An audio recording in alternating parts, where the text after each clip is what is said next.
Good evening. Welcome once again to the Taubman Center for American Politics and Policy at Brown University. We're pleased to see so many Brown students, faculty, alumni, and other interested people joining us tonight. I'm Richard Erenberg, visiting professor of the practice of political science and a senior fellow at the Watson Institute. I'm honored to serve this year as interim director of the Taubman Center, which is a part of the Watson Institute for International and Public Affairs. The Taubman Center seeks to impact American politics and policy through scholarship, public opinion polling, conferences, workshops, academic research, internships, think tanks, and public officials. Tonight, we present the 23rd in our series of programs. We have a very special guest tonight, one of America's great authors, James Reston Jr. Jim has authored 18 widely celebrated books, 3 plays, and an endless list of articles in major national publications. His most recent book is a novel focused on one of the terrorists on 9/11. We'll explore that a bit tonight. He won the Prix Italia and the DuPont Columbia Award for his chilling 1983 90-minute radio documentary on National Public Radio entitled Father Cares, The Last of Jonestown. His last 5 historical works, Galileo, A Life, The Last Apocalypse, Warriors of God, Dogs of God, and Defenders of the Faith, have been translated into 13 foreign languages. Warriors of God and Collision at Home Plate have been optioned to Hollywood. The Last Apocalypse was a main selection of the Book of the Month Club.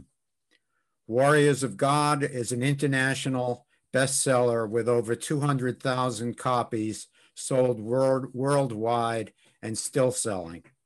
Fragile Innocence, his memoir of bringing up his handicapped daughter, reached number 8 on the Washington Post bestseller list. In 1976, Reston was David Frost's Watergate advisor for the famous Frost-Nixon interviews seen by 57 million people worldwide. His narrative of that experience was published in 2007 and entitled The Conviction of Richard Nixon, the untold story of the Frost-Nixon interviews, and was the main inspiration to the British playwright Peter Morgan's in the making of his London play entitled Frost-Nixon. Reston is a major character and the narrator of the play. In the Hollywood adaptation of the play, directed by Ron Howard and nominated for 5 Academy Awards, Reston was played by the actor Sam Rockwell. His articles have appeared in New Yorker, Vanity Fair, Time, the New York Times Magazine, Smithsonian, National Geographic, Esquire, American Theater, Playboy, and Rolling Stone. He recently contributed the foreword to the National Geographic book, Eyewitness to History. In recent years, he's lectured widely in the United States, Smithsonian, Library of Congress, Woodrow Wilson Center, and overseas on the Millennium, the Crusades, the Spanish Inquisition, and the Ottomans at Vienna, citing their relevance to modern issues. He's been a fellow at the American Academy in Rome, a fellow at the John W. Klug Center at the Library of Congress, and a senior scholar at the Woodrow Wilson International Center for Scholars in Washington. He was born in New York in 1941, raised in Washington, D.C., and attended the University of North Carolina. where he earned his BA in philosophy. Jim was an assistant U.S. Secretary of the Interior to Stuart Udall, served in the United States Army, was a lecturer in creative writing at the University of North Carolina, and he was a candidate to be the first writer on the NASA space shuttle. He's married and has 3 children. My conversation with Jim tonight will last approximately until 8 o'clock, after which we will take questions from the audience. You may enter questions through the Q&A box on Zoom, which will be viewable to me. You may begin entering questions if you have them already, beginning now and throughout the program. Please keep them short and to the point. We'll convey as many of these questions to Jim as we have time for. This event is being recorded for later viewing, available on the Taubman Center website or the Watson Institute website. It's also being live streamed on YouTube.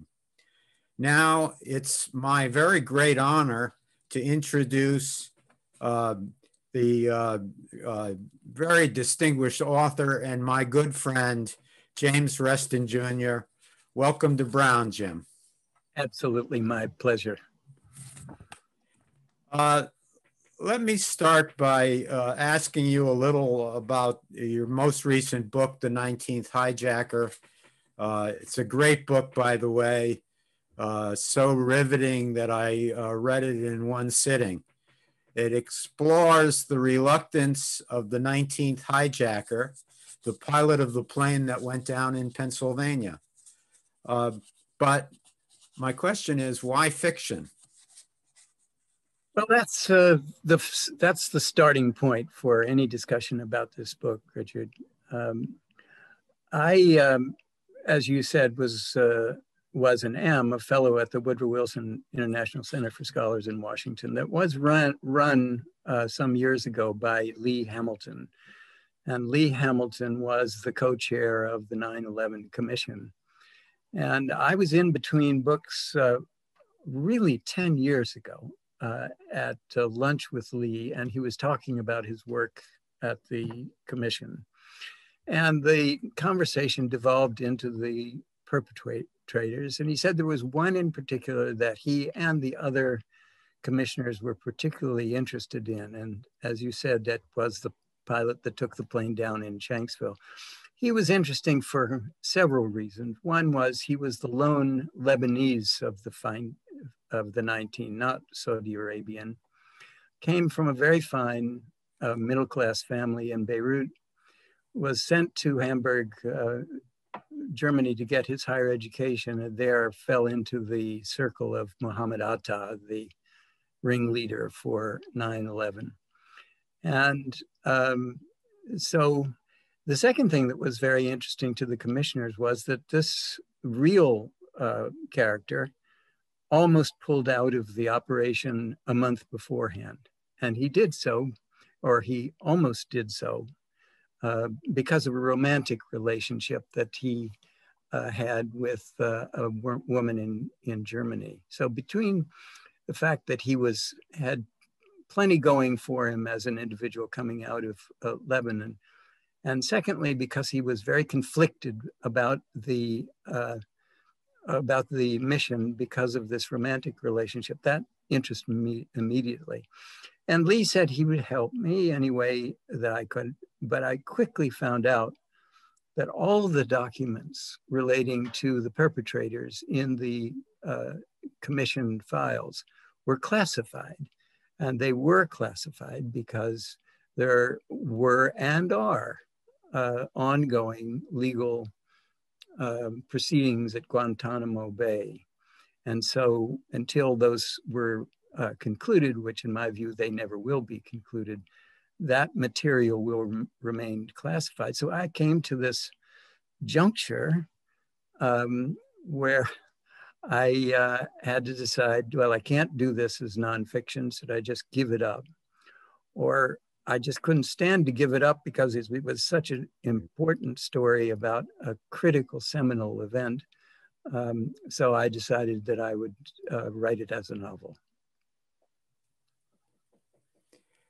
Well, you've touched on this a little bit, but I'm wondering, you know, having read this rich portrayal of you know, this terrorist and his relationship, I came away wondering how much of a factual foundation was it based on? How much were you able to learn about him? Yes, well, if you dig deep and dig long, you can put together a story pretty well and pretty deep.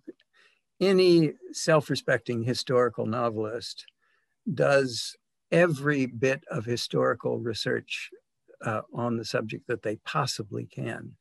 And then they just get to that end point, and you just launch into the imagination at that point. It pleases me that it sounds like you and certainly others that have read this feel that one of the great strengths of this novel is its authenticity, its believability, that it could have happened this way. I don't know what the personality of the actual terrorist was, but there were enough lines of interest there to build a character. And if I made him more ambivalent than the actual character was, it seemed to me as a novelist that was perfectly okay, because it allowed me to write a dramatic story that had a thrust towards a climax. If that character had been somebody like Muhammad Atta, the ringleader of the thing, I would not have been interested in that story at all, because Atta is just a through line. He's just a flat line of radicalism. In this case, I think the actual character was indeed ambivalent, and I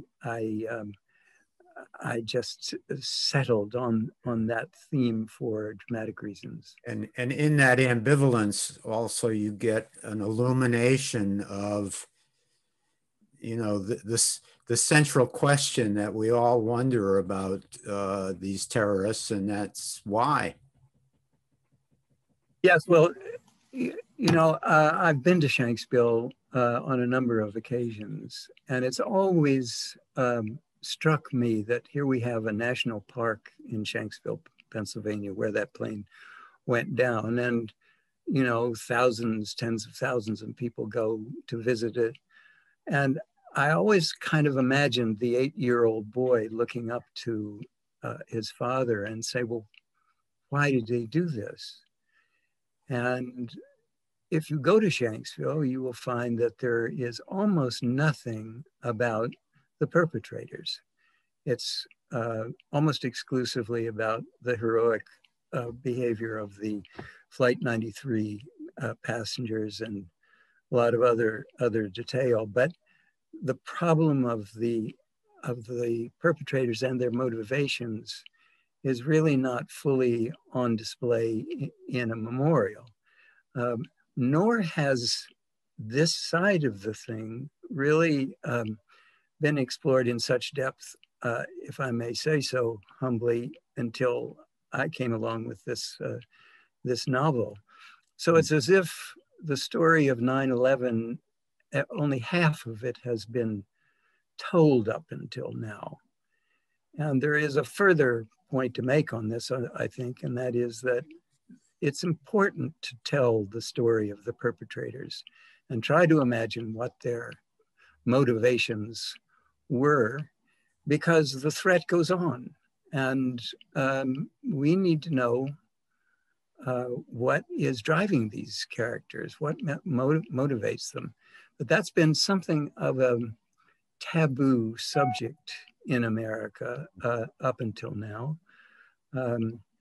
I am very pleased to get into the conversation of the 20th anniversary of 9/11. And it's almost as if the 9/11 event was too raw for the American public until now.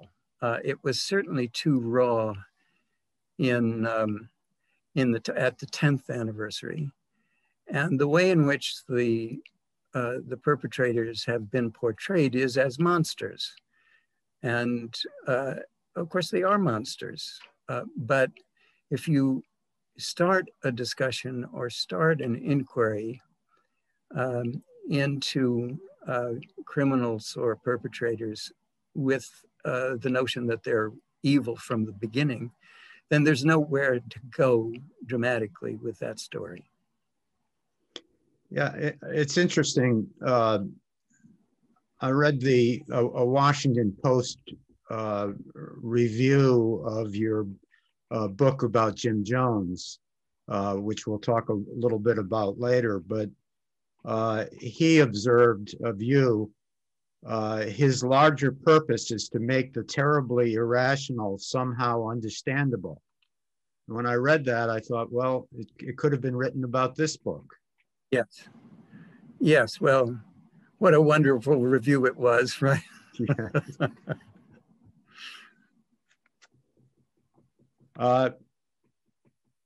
Now, you've said of radical Islamists, if we really want to protect ourselves, we need to know what drives them and what makes them tick.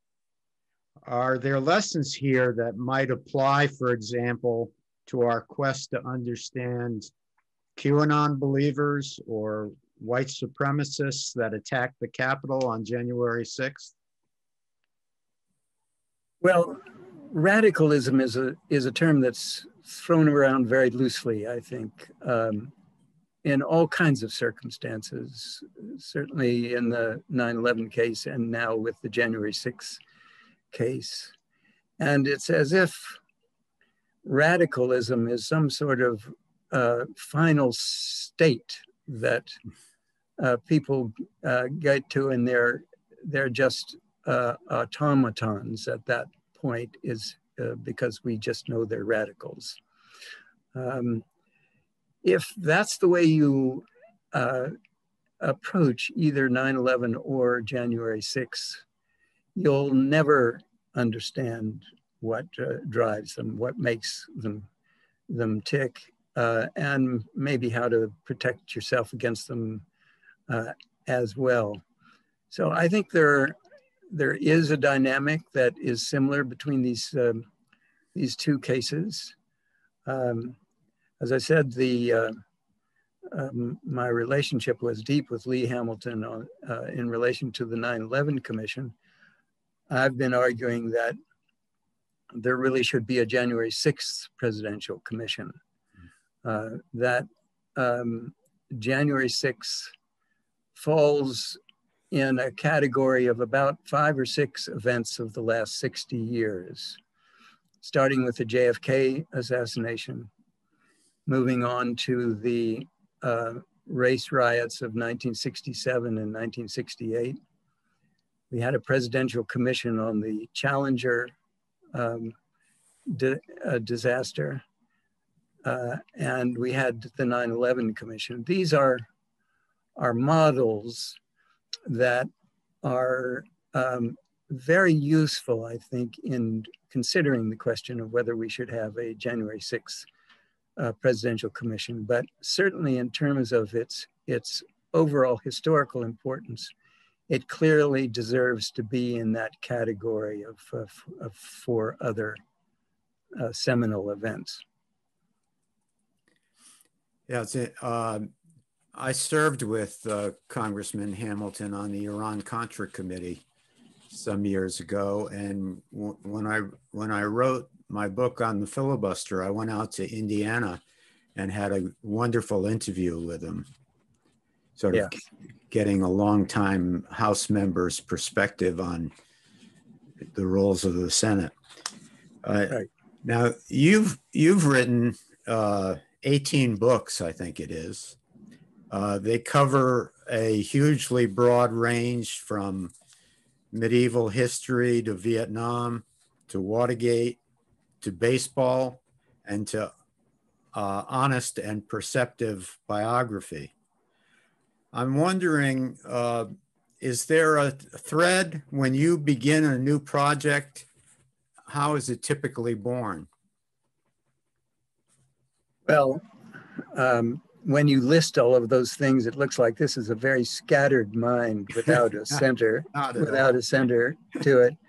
I've always felt that, I wanted to move on to something new and fresh every single time, that I did not want to do a revised or a sequel to anything that I had done before.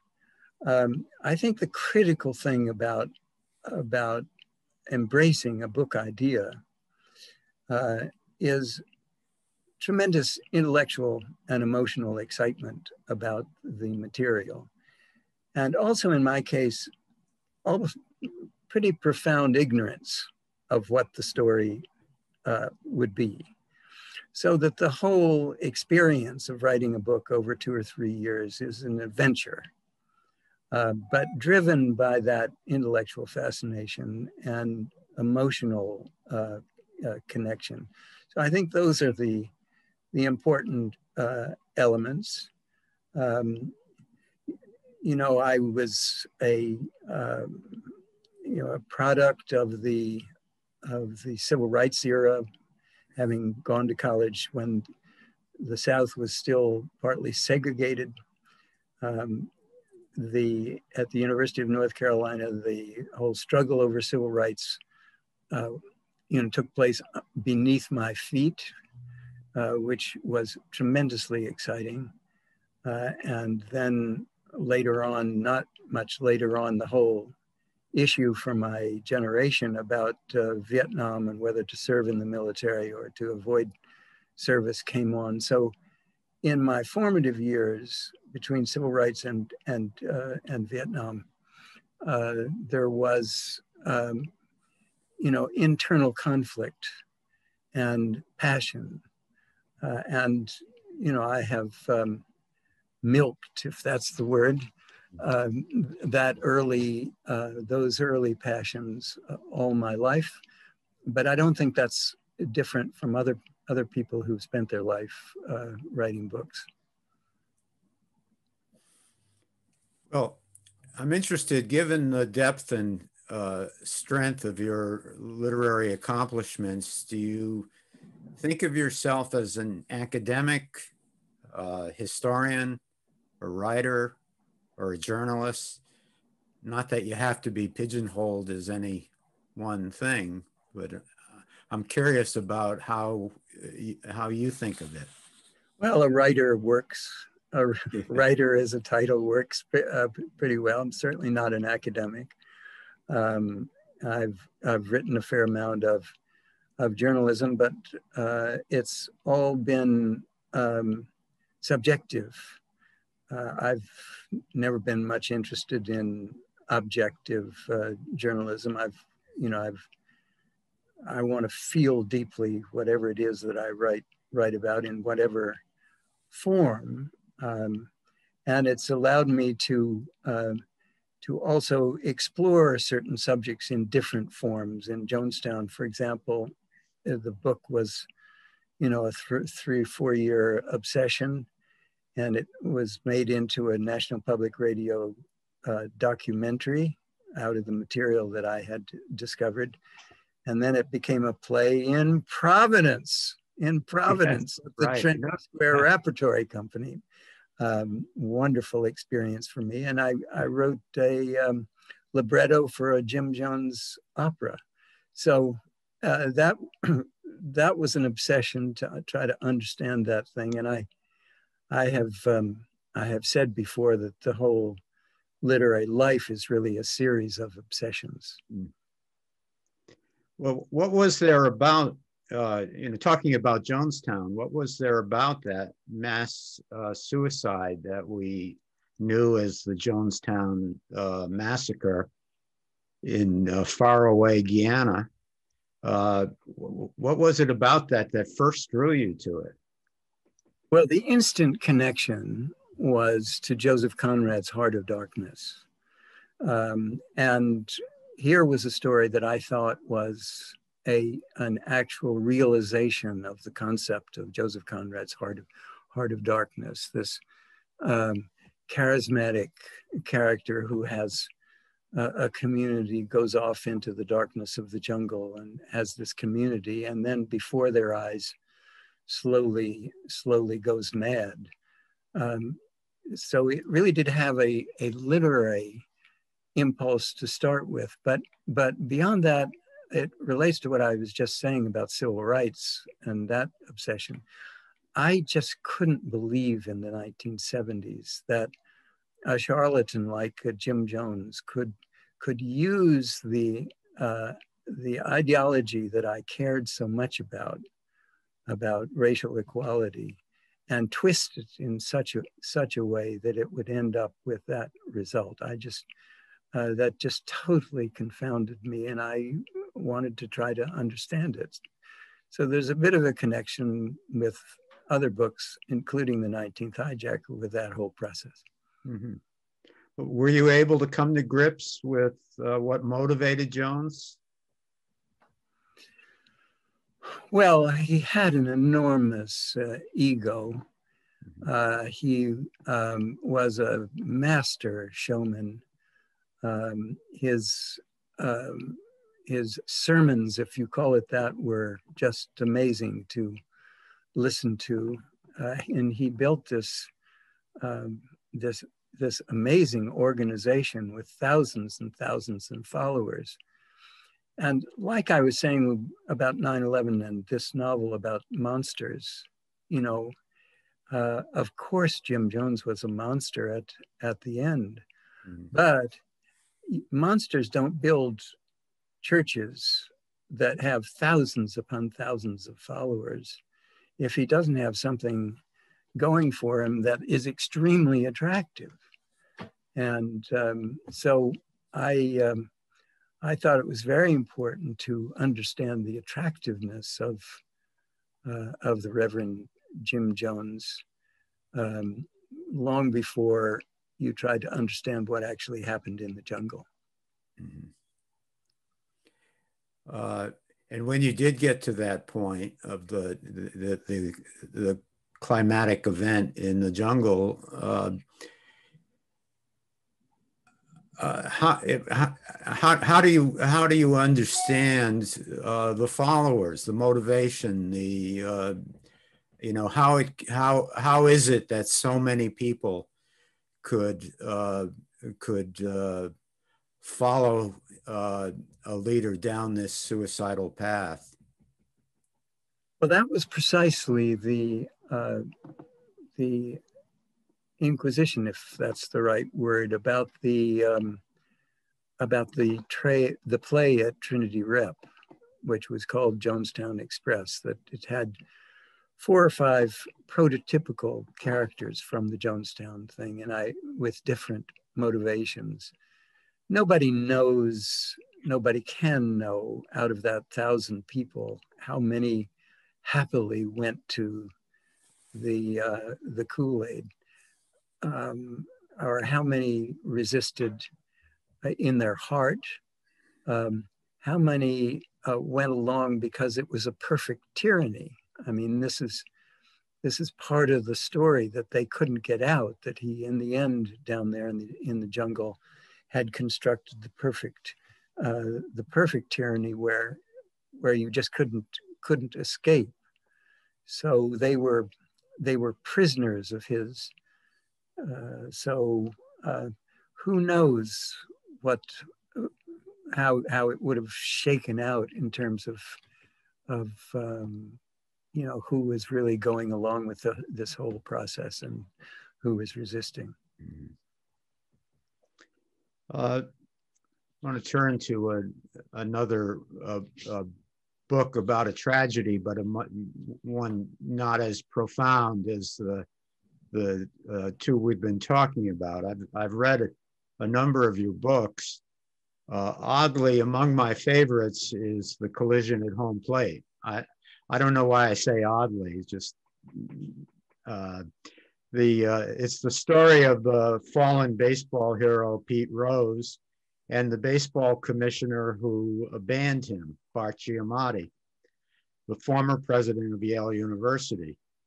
I love the whole idea of twin biographies, chronicling vastly different people from different worlds, moving inevitably towards an unexpected climax, and what you've fashioned as The Collision at Home Plate.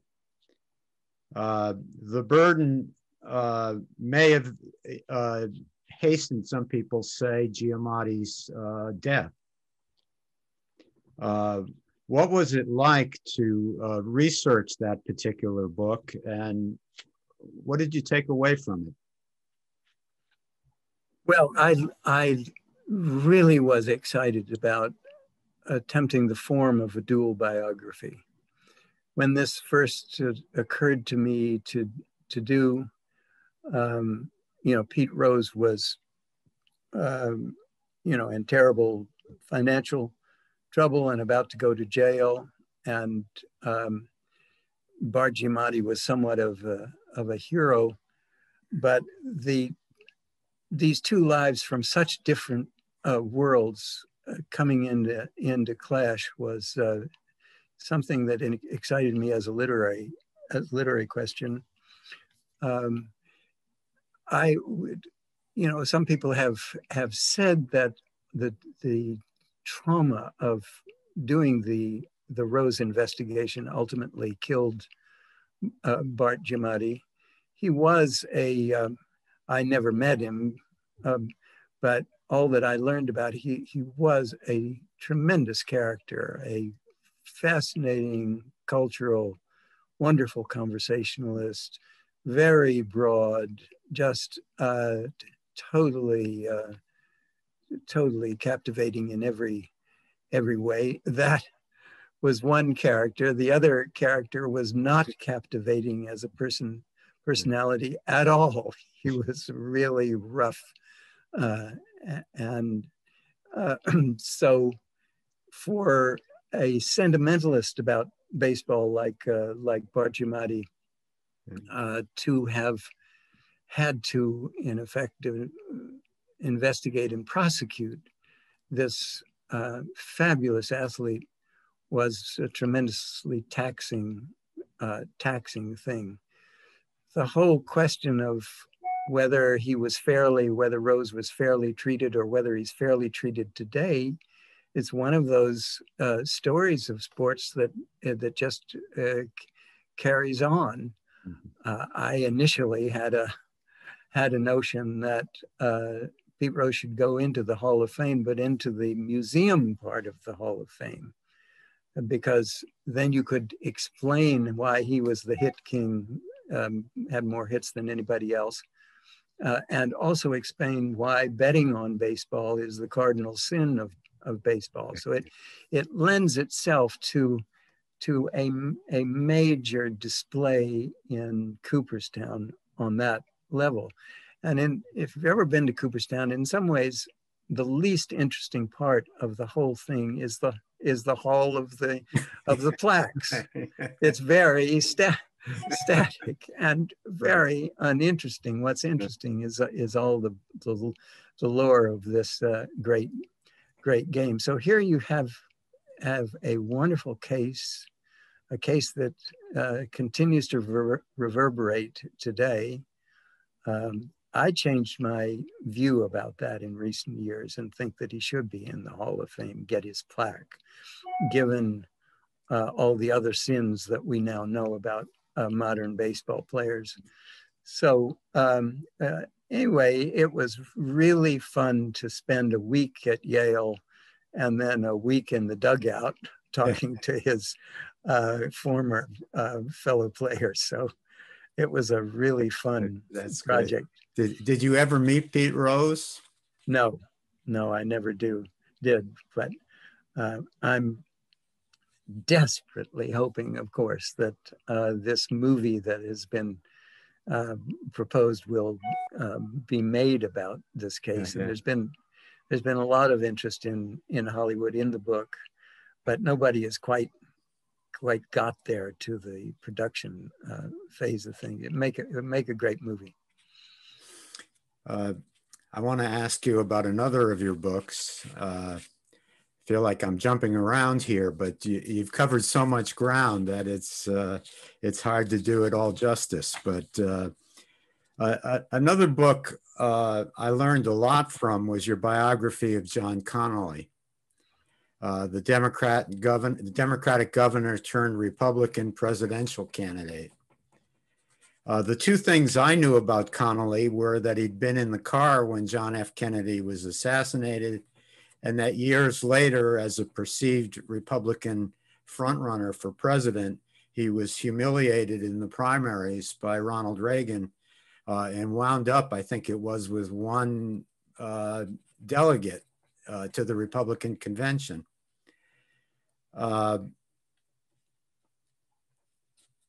He was a tragic figure in some ways, but what was it that brought your specific attention to John Connolly? Well, you know, accident plays a role in a writer's life sometimes, and the John Connolly project was a kind of an accident. I was approached in the mid-1980s to do a biography of Jesse Helms because I have these deep North Carolina roots, and I didn't really want to do a biography of Jesse Helms, but the offer was tantalizing. Fortunately, I learned after signing a contract to do that Helms book that a Helms book was coming out in another 6 months or so. And so I went back to the publisher and said, this is not a subject that can bear two biographies in close proximity. And this is important, Richard, because this was in the old days of gentlemanly publishing. And my editor, a wonderful man by the name of Edward Burlingame, said, well, we'll just keep this contract in force and we'll look for a replacement subject. And not long thereafter, John Connolly had this huge fall from grace after his political life, where he had gone back to Texas just to make as much money as he possibly could to become really, truly Texas rich. And he got in with some bad people and had some bad luck. And he had this tremendous fall into bankruptcy, which was very humiliating for him. So I was very interested in the arc of this life. He was an epic figure. He was one of the giants of the 60s and 70s, and 50s, 60s, and 70s, actually. And the end of his life had this very interesting twist to it. So I embraced it. As you said, he was in the car with JFK in November of 1963. Actually hit with a bullet, right? And it's very clear that the first bullet went through John F. Kennedy's neck and into the back of John Connolly, who was sitting in a jump seat right in front of JFK, and was terribly, terribly wounded. The JFK story is one of those stories. I mentioned 4 or 5 of the last 60 years, and certainly that's one of the most important ones. I was fascinated by the whole story of the JFK assassination and the story of Lee Harvey Oswald. And it was almost as if I had to pull myself away from the JFK story and preoccupy myself with all the rest of that life. But that was my first experience of a formal biography. Did I read somewhere that you had a view or raised the question of whether there was a question of whether Lee Harvey Oswald's real target was Connolly? Yes, I own that theory.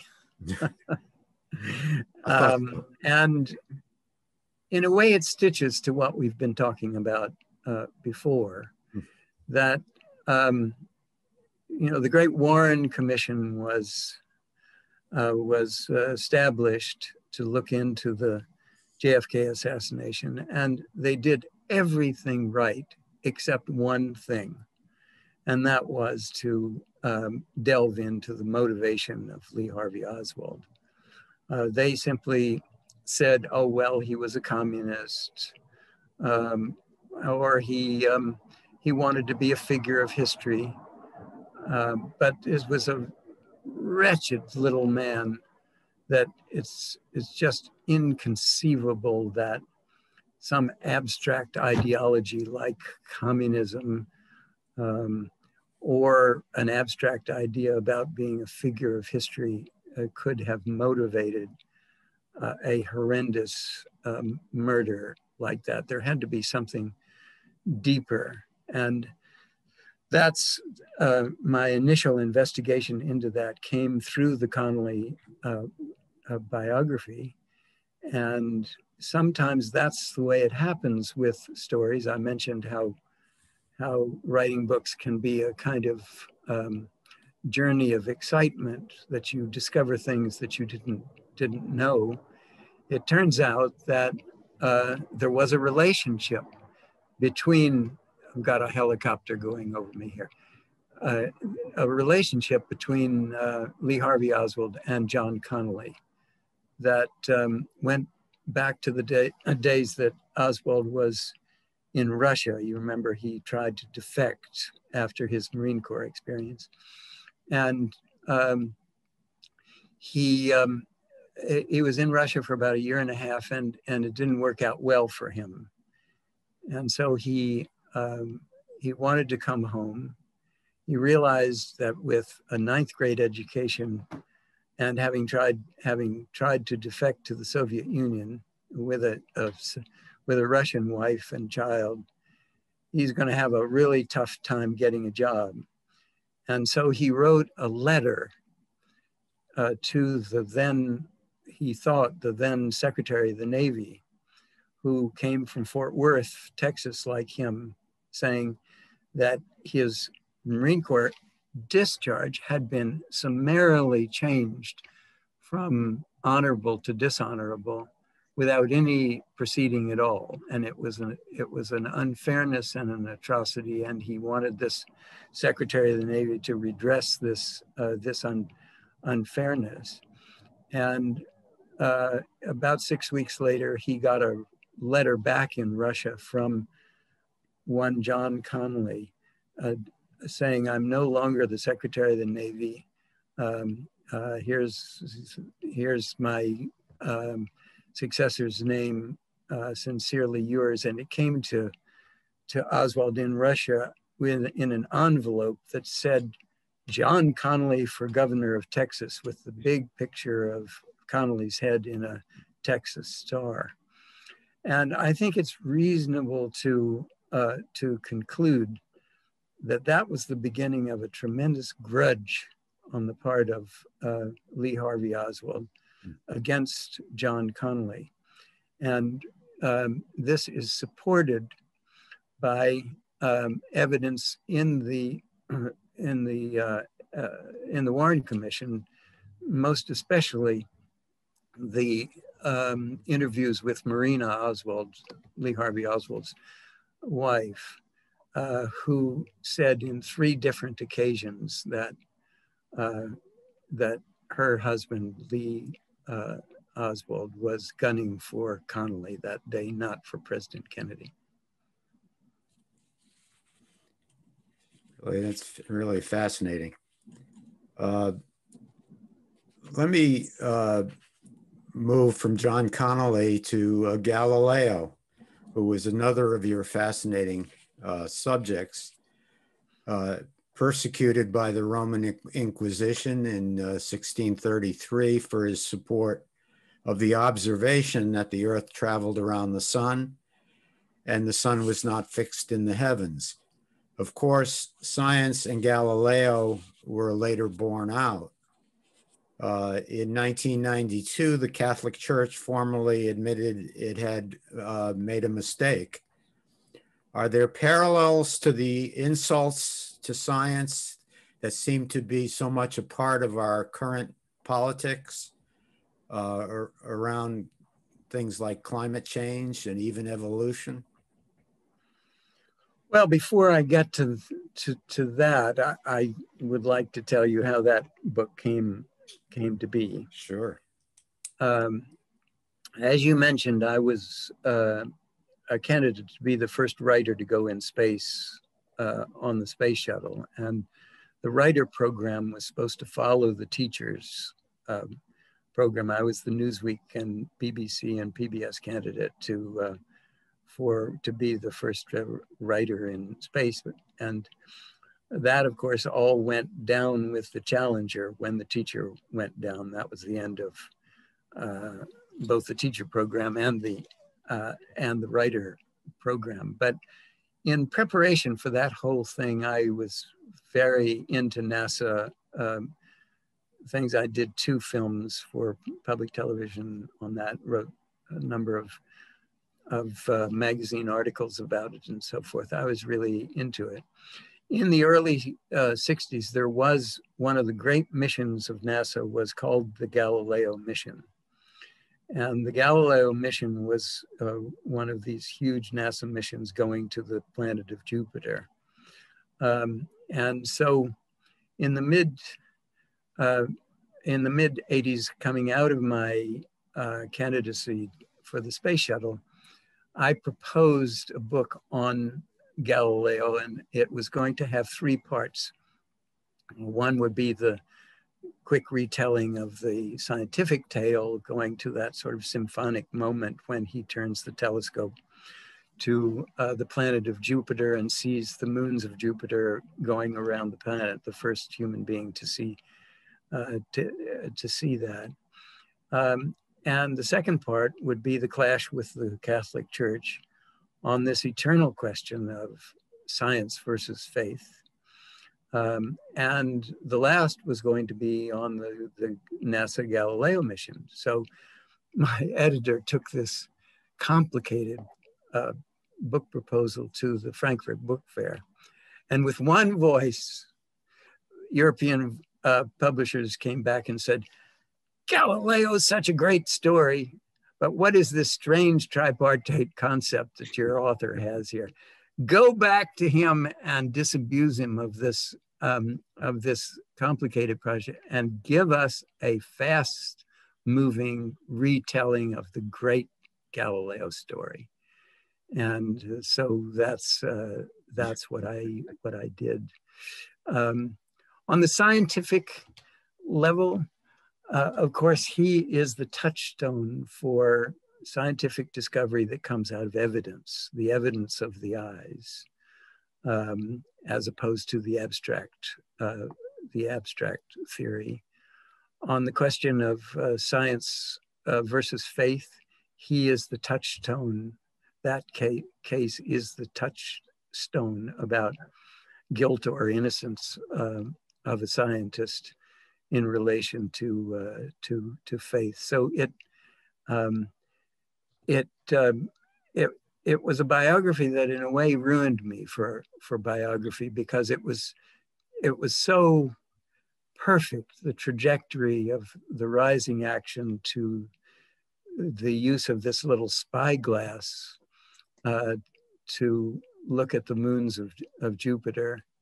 And by the way, there was this tremendous character at at the center of it, who was very anti-authoritarian and had no truck with the supercilious scholars around him. So there was a great personality at the center. So getting to the moment of discovering the moons of Jupiter, and all the other discoveries that he did and that came afterwards, and about the use of the telescope, and so that would have been enough for a great biography. But it was only the first step, and then you get into the clash with the church, and so I've never since been able to quite replicate that perfect parabola that the Galileo story represents. Great.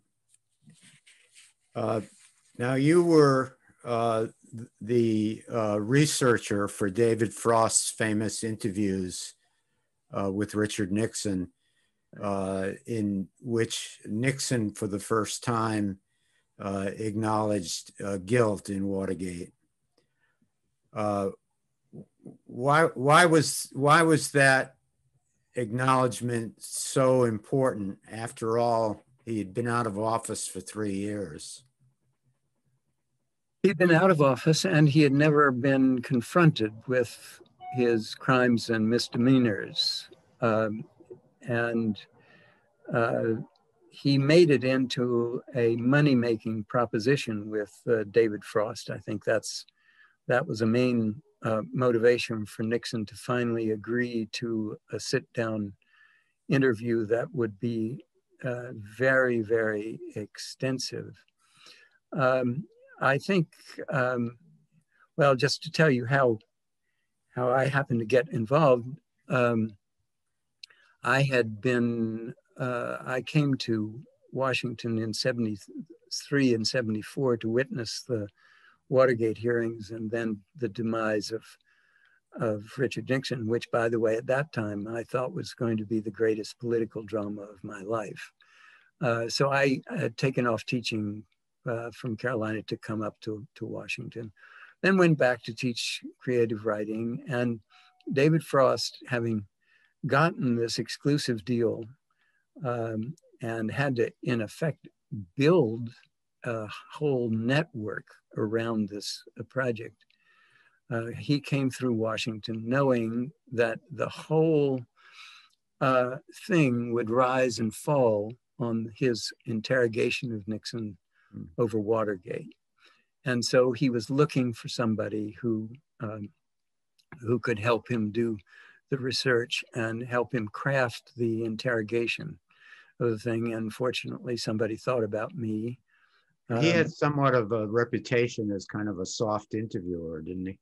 Exactly. And that was part, I think, of the motivation of Nixon wanting to go into this, that he was going to both make a lot of money, and he was going to walk all over this softy from England, and he was going to rehabilitate his reputation in the whole process. So it seemed like a very sweetheart deal from Nixon's standpoint. But Nixon didn't know that that Frost was hiring somebody that was really going to delve deeply into this. And actually, jumping way over the story, Nixon had written in a book afterwards that he mainly faulted those Nixon haters and that had a Vietnam grudge, and like Reston, for the way that thing turned out.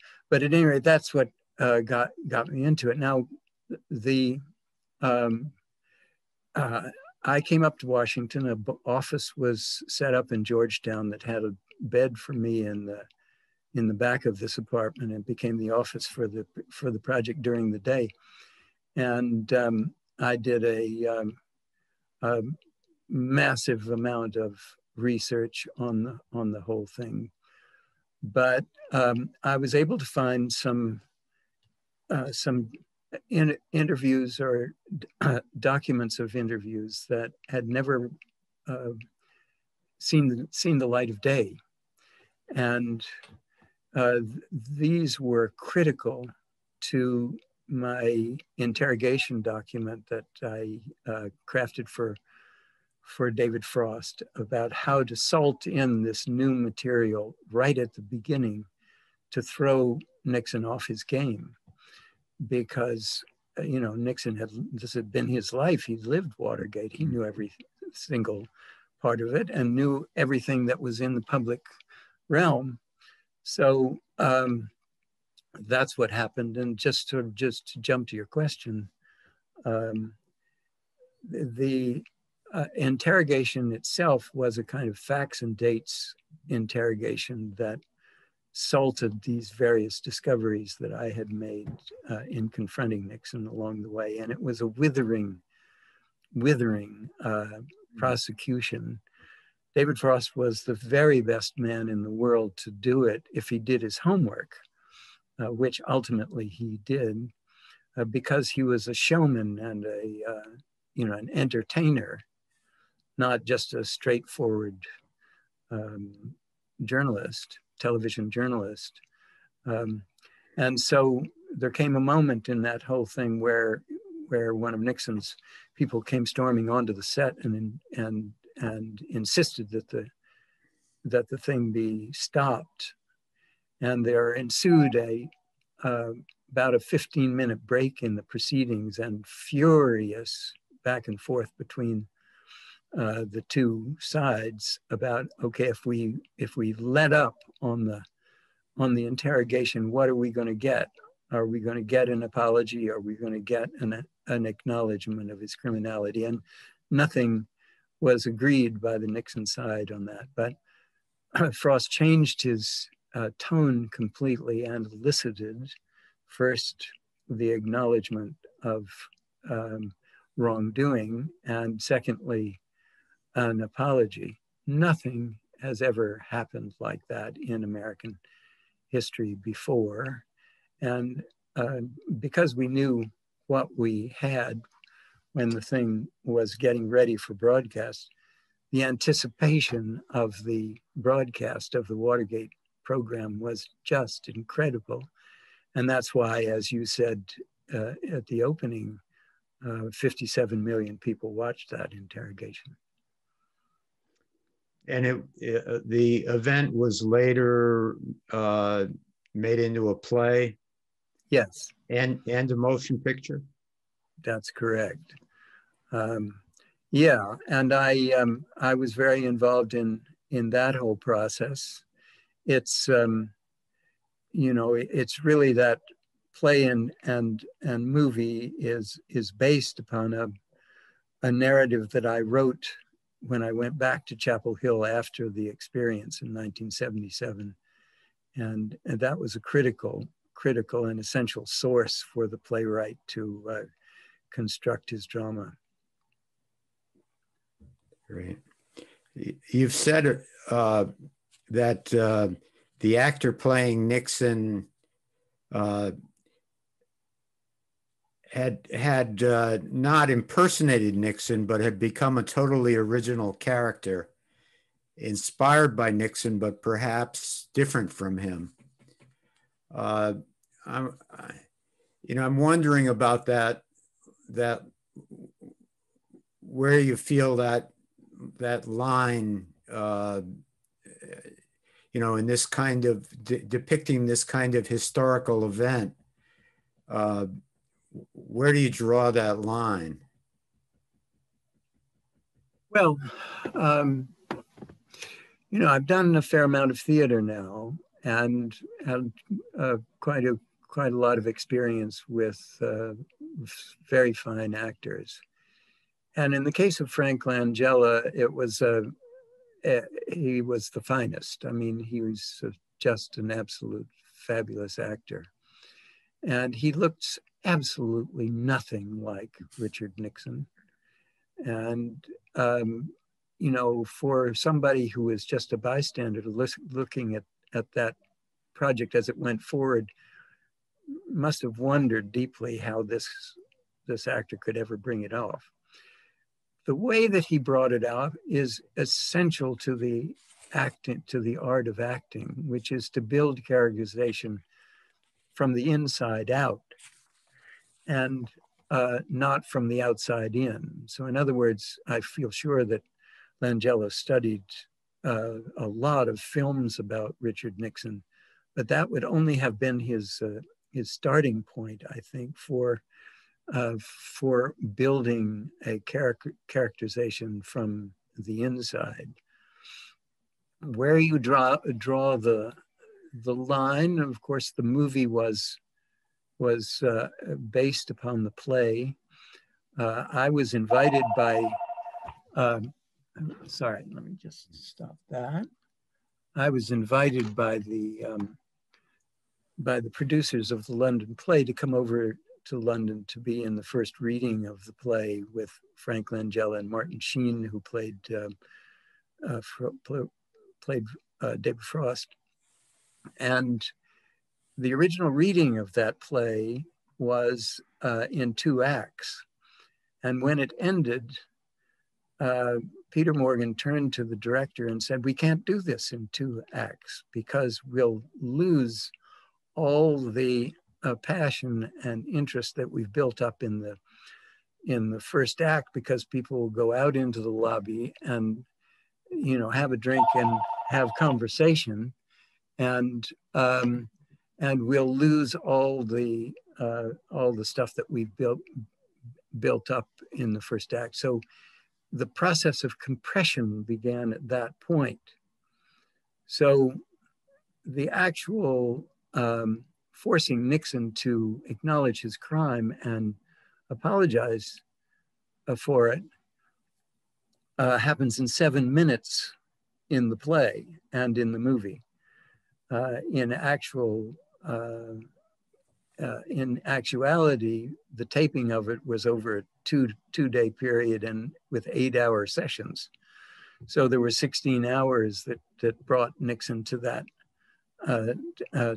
point. So the art of the theater is in the clash of personality and the clash of tension, but it's also the compression of characterization into an essence.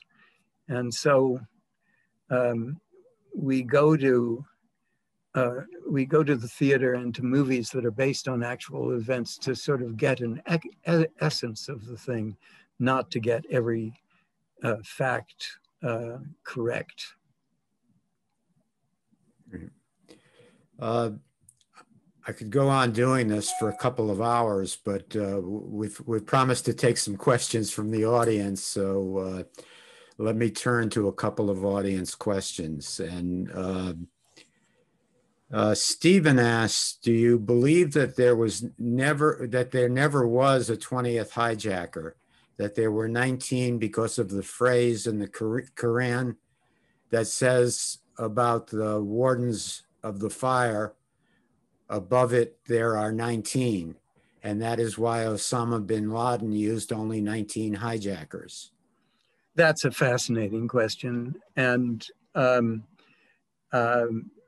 the text is absolutely right, but it was used, I think, by Al-Qaeda after it became 19 instead of 20. It was supposed to be 20. And the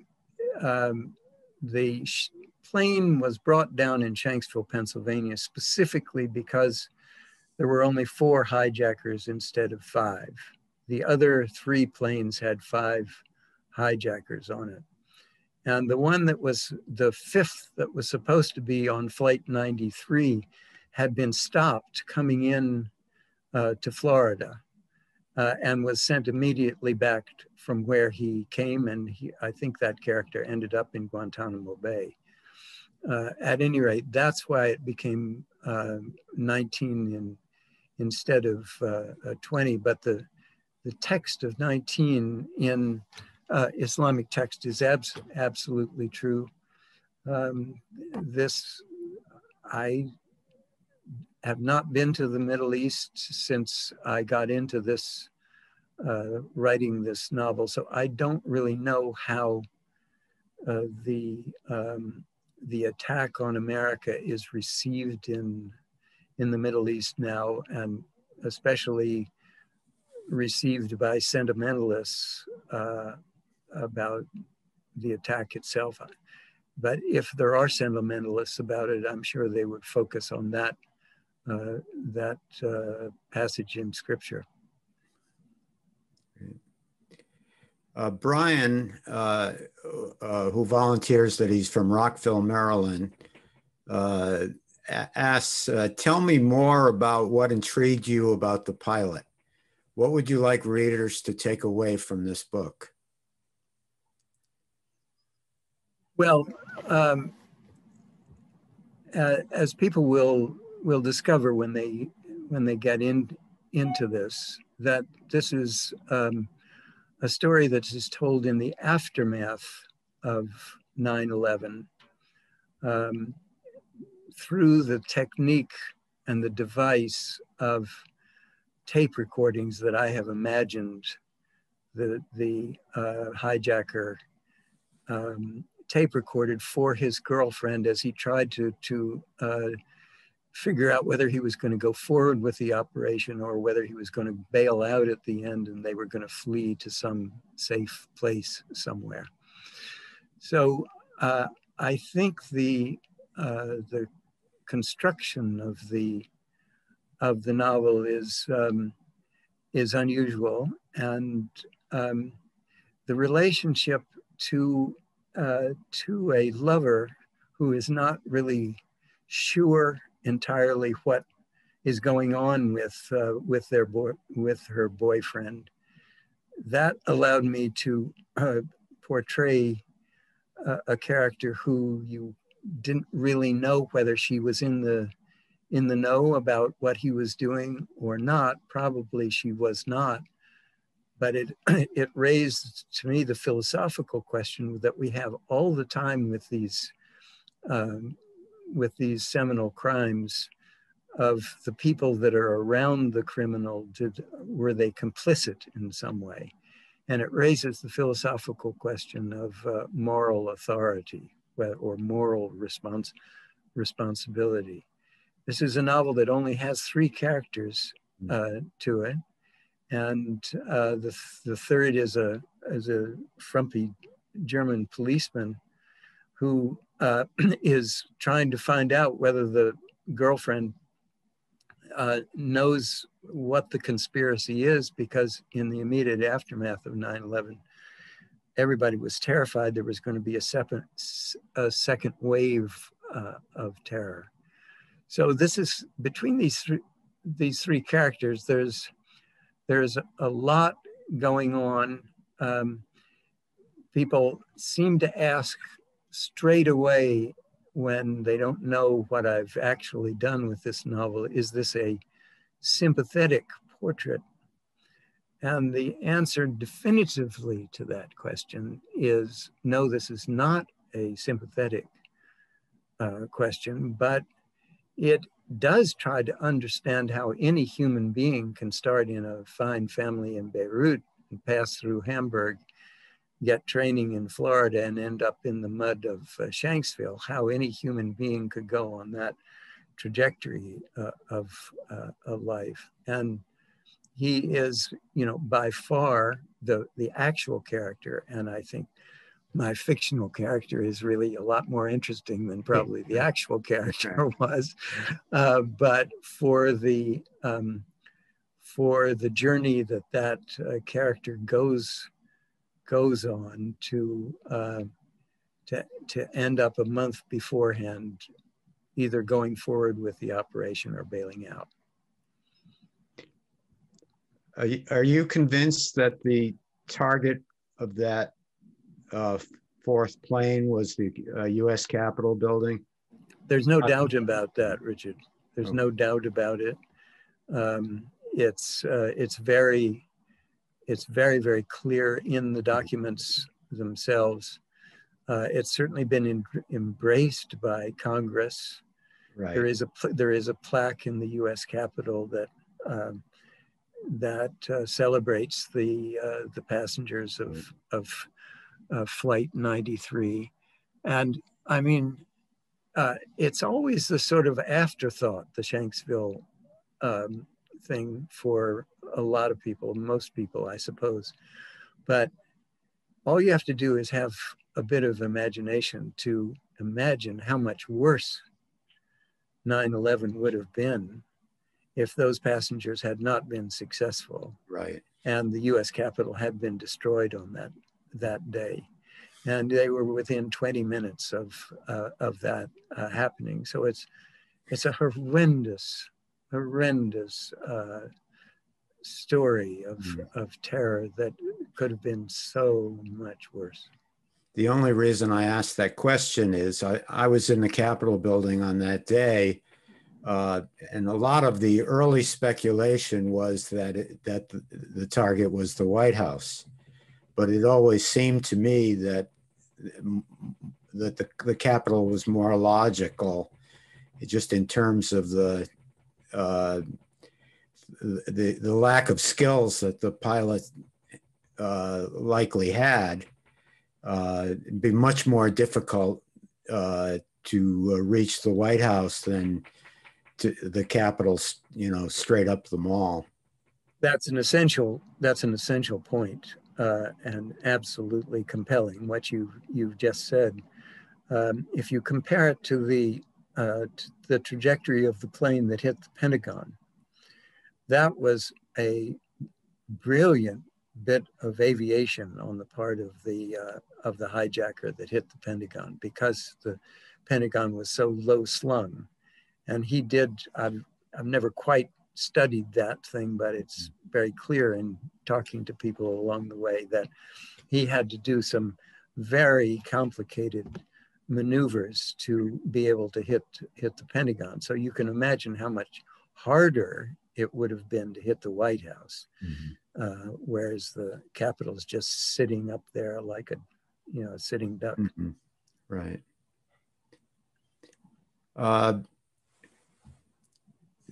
Thomas says, I'm reading Rick Perlstein's book, Reaganland. In it, John Connolly is depicted as having many of the narcissistic qualities of our most recent ex-president. Is that accurate? Well, I think John Connolly is a much more interesting figure than Donald Trump. He is certainly more important in the long trajectory of history than Trump. Yes, Connolly was narcissistic, but aren't all politicians, Richard? You know better than I do about that. Or do you ever come across any humble characters, any Uriah Heeps who were congressmen? You did? There are some. There are some. It's interesting. Some are, very, very humble in personal and real live personal interaction in their real lives, but when they're playing the role of the politician, then they're able to be, much more aggressive. Yeah, well, Connolly was very, very important to the rise of Lyndon Johnson. He was important as a governor of Texas. He was hugely important in the JFK assassination day. He was an important Secretary of the Treasury.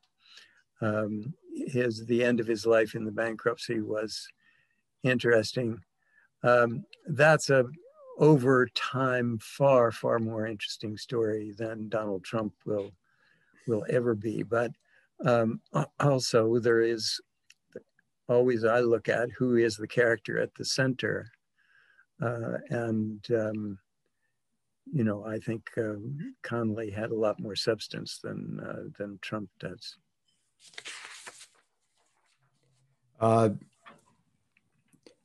Thomas asks, compared to the 4 9/11 terrorist teams, the insurgents of January 6th seem like rank amateurs.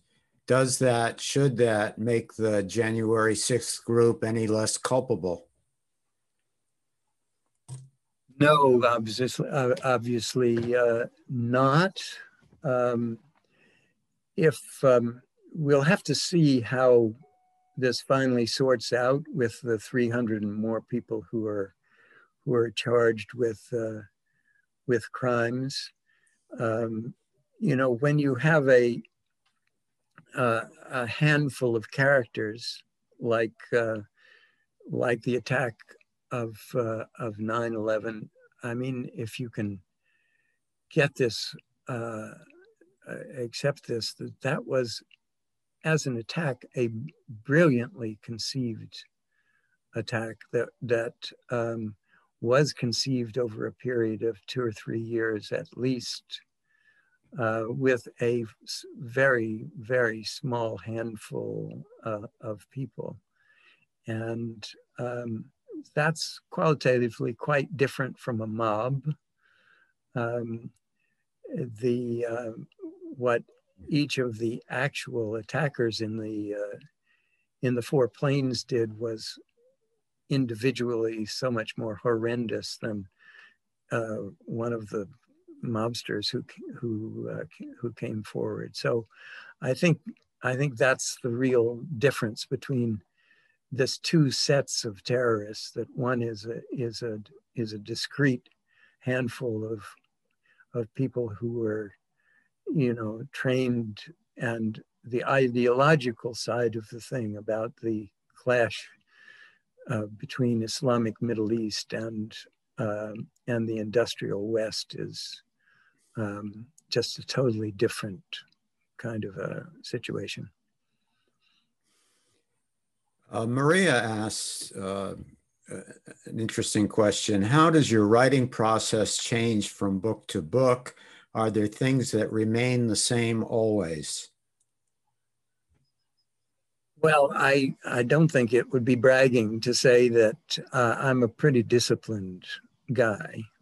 And in some ways, I think the discipline comes out of my military experience. That, you know, I wrote my first book, my first novel, when I was still in the Army, or started it. It was a novel. I was so conflicted by my presence in the military at the height of the Vietnam War, which I had come to be deeply against. And I would go off when I was stationed in Pearl Harbor to outer islands and write on the weekends. So I pulled out of that, being a morning worker, early morning in my early years. And I don't think any creative writer has more than about 3 hours of intense focus in any given day. And I've embraced that notion of very intense working 2 or 3 hours in the morning, and that's carried me through. It's changed a little bit on the morning side because of our handicapped daughter, but it's yeah, so that's the discipline of the thing. You wondered about what might possibly be any sort of connection between these 18 books. In some ways, an essay that Virginia Woolf wrote about the art of biography has been a kind of a mantra for me about how I work. And she said that the great biography, and in my view, this applies to all writing, great biography focuses on what she calls the creative facts, not all the facts. That creative facts, or fertile facts, as she calls it, are facts that apply to character.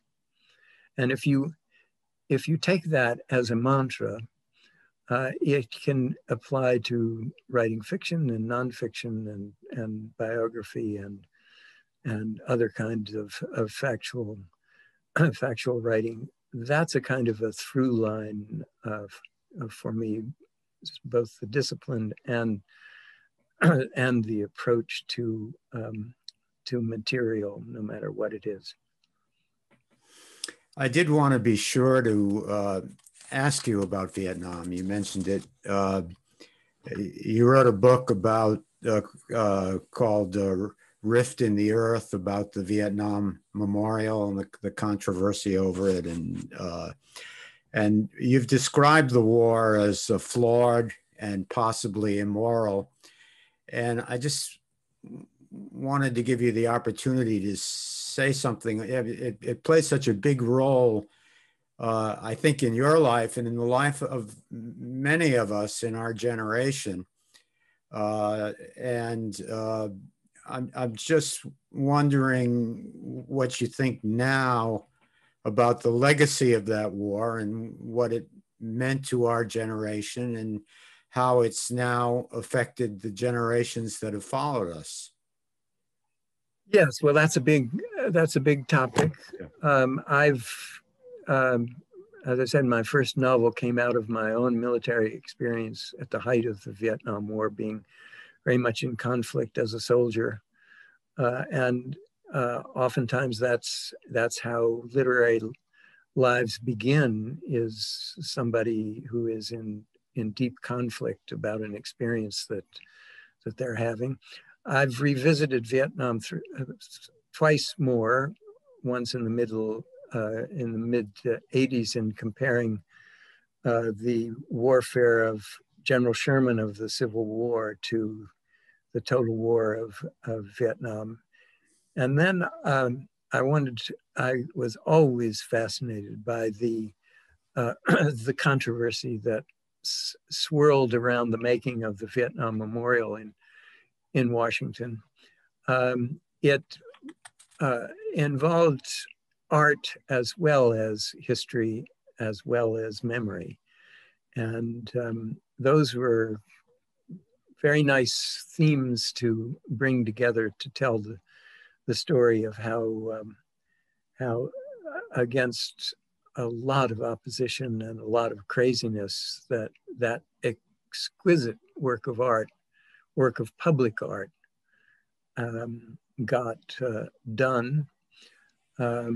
And there was a conflict within the artistic competition that I had a personal touch with, because I was friendly with Frederick Hart, who is the sculptor, the late Frederick Hart, who is the sculptor of the Three Soldiers that is on the periphery of Maya Lin's wall. And that was a horrendous, passionate conflict over two separate styles of art and how they could be married together in one memorial. Well, it's the most successful memorial in Washington by far, and it becomes a place of meditation and of healing, and it's rather overwhelming to go there to watch people, rub names off it.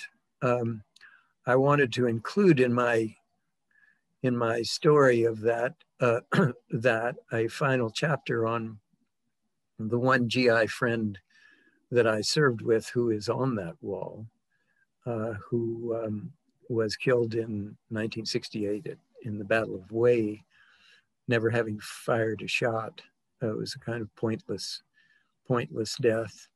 And going to your question, I mean, I think a lot of people would conclude that the Vietnam War was pointless in the end, with a terrible, terrible cost to a generation. Mm-hmm. I think subsequent generations, the memory has receded, of course. Anybody in college now, the Vietnam would be, if they think about it for a minute, it would be a total abstraction. There's no concept at all of young people of what our generation went through, back and forth about that disastrous war.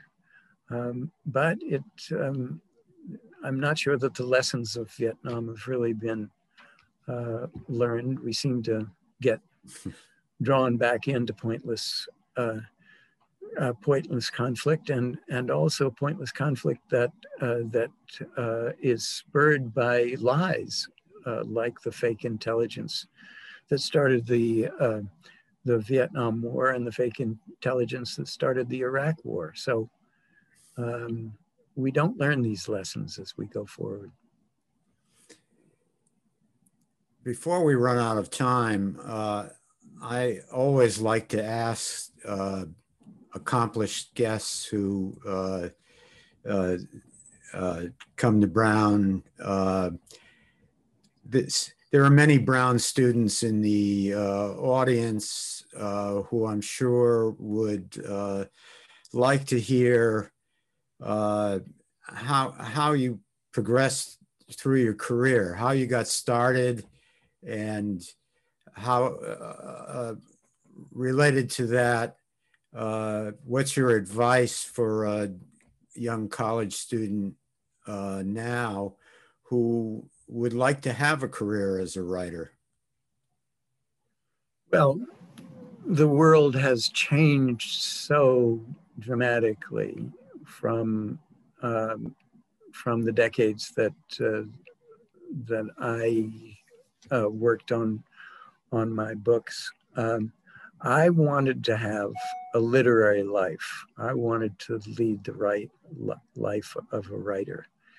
And that's a fairly daunting thing to embrace early on, because it's very hard to make a living as a writer.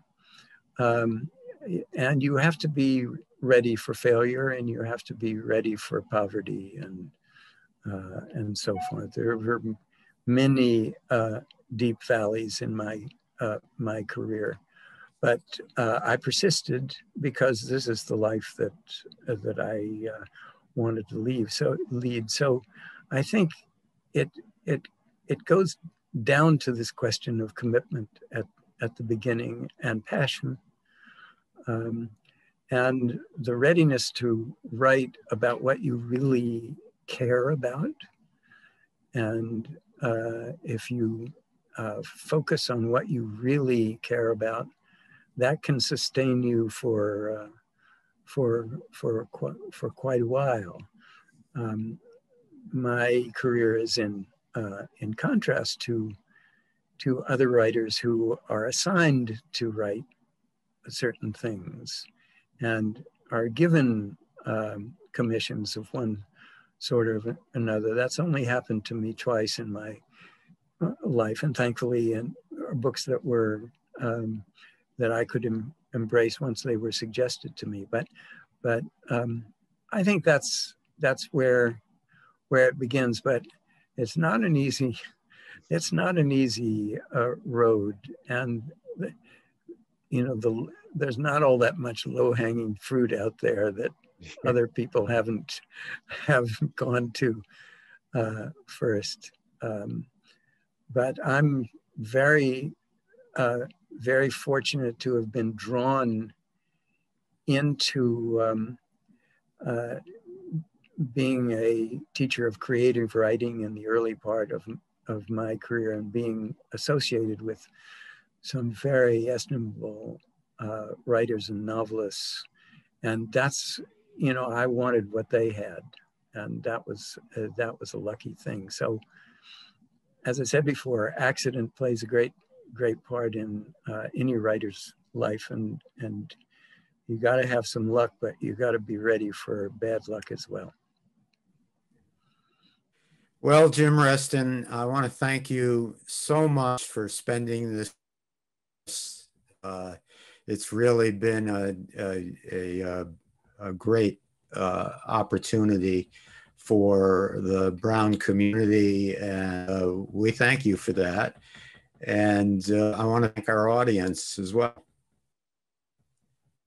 Well, I'm very sentimental about Providence, so I was very excited when you invited me. Well, maybe we'll do it again sometime when we're past all of this and you can actually visit us in Providence. Boy, I'll be there in a flash. Okay. Bye-bye now. Bye. All the best to you.